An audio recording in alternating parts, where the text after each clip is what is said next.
Welcome to tasty dish by Sethu Palaniappan. இன்றைக்கி Chettinad special ஆடிக்கூழ் recipe தான் பார்க்க போகிறோங்க.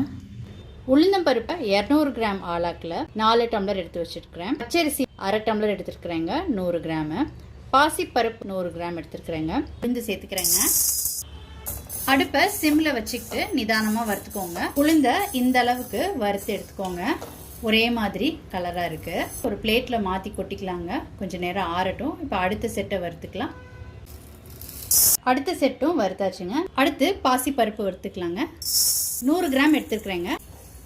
பாசிப்பருப்பும் நல்லா இந்த மாதிரி வறுத்து எடுத்துக்கோங்க. பச்சரிசி 100 கிராம் சேர்த்துக்கிறேங்க. அரிசி நல்லா பொரியிற அளவுக்கு வறுத்து எடுத்துக்கோங்க. அரிசி நல்லா பொரிஞ்சிருச்சுங்க. எல்லாம் நல்லா வறுத்தாச்சுங்க. இது நல்லா ஆறட்டும். ஆறுனதுக்கப்புறம் இதை மிஷினில் கொடுத்து அரைச்சி வாங்கிக்கலாங்க. அரைச்சதுக்கப்புறம் காமிக்கிறேன். ஆடிக்கூழ் மாவு அரைச்சி வாங்கியாச்சுங்க.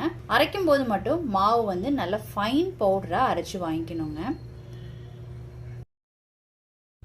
செட்டிநாடு ஸ்பெஷல் ஆடிக்கூழ் இப்போ அரைச்ச மாவு வச்சு எப்படி செய்யலான்றதை பார்க்கலாம். 1 கப் ஆடிக்கூழ் மாவுக்கு 1 கப் வெல்லம் சரியான ஸ்வீட்டாக இருக்குங்க.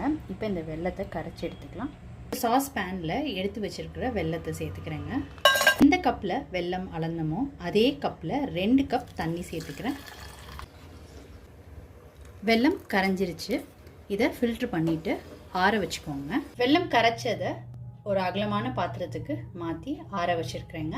ஆடிக்கூழ் மாவு 1 கப் எடுத்து வச்சுருக்கிறேங்க. 1 கப் மாவை சேர்த்துக்கிட்டு கட்டி இல்லாமல் கரைச்சி எடுத்துக்க போகிறேங்க. கட்டி இல்லாமல் கரைச்சி எடுத்துக்கிட்டாச்சு. 2 டேபிள் ஸ்பூன் நெய் சேர்த்துக்கோங்க. இதில் சேர்த்துக்கோங்க. இப்போ இதை நல்லா கலந்து விட்டுக்கோங்க. நான் துடுப்பு யூஸ் பண்ணி தான் கலந்து விட்டுக்கிறேங்க. இப்போ அடுப்பை கொஞ்சம் கூட்டி வச்சுக்கோங்க. முதல்ல இருந்ததை விட இப்போ இன்னும் கொஞ்சம் திக்காக இருக்குங்க. இப்போ கொஞ்சம் கட்டிகள் வந்த மாதிரி இருக்குங்க. நீங்கள் கிண்ட கிண்ட சரியாயிடும். இது எங்கள் செட்டிநாடோட ஸ்பெஷல் டிஷ்ஷுங்க. எல்லா ஃபங்க்ஷன்ஸ்க்கும் கண்டிப்பாக இந்த டிஷ் சர்வ் பண்ணுவாங்க. இப்போ கொஞ்சம் ஒன்று சேர்ந்து வந்துருச்சு. இந்த ஸ்டேஜில் நெய் சேர்த்துக்கலாங்க.